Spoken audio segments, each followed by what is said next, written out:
Olha só essa bonga aqui. O rapaz trouxe ela fazendo um barulho no motor. E eu já notei que era como se estivesse explodindo na admissão. Aí eu tirei a tampa do filtro de ar aqui para ouvir melhor. Quando tirei a tampa ali, tu escutava o bo, como se tivesse explodindo na admissão. Daí eu falei que teria que tirar a tampa e ver se era só uma regulagem de válvula, né? O que acontece? Vai ter que trocar esse parafuso aqui, ó, que ele quebrou o chapeuzinho dele aqui, e onde é que ele trabalhou com muita folga em cima da válvula lá, ó. Dessa válvulazinha aqui, ó.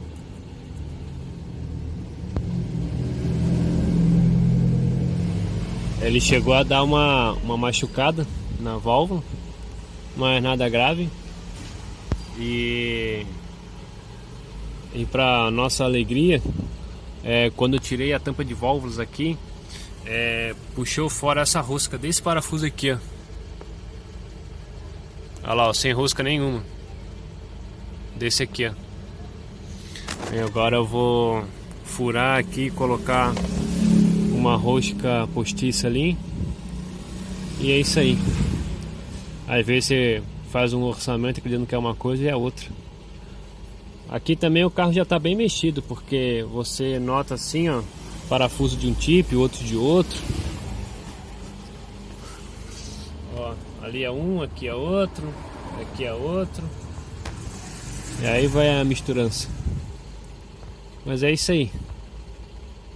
Provavelmente o problema é isso aí mesmo. A gente vai trocar esse parafuso. Eu vou aproveitar, vou trocar uns outros. Vou trocar uns outros também que já estavam com a gaiolinha trincada.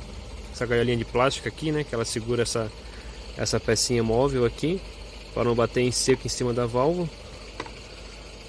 E vou ajeitar aquela rosca ali para ele. E vai ficar filé. Mas é isso aí.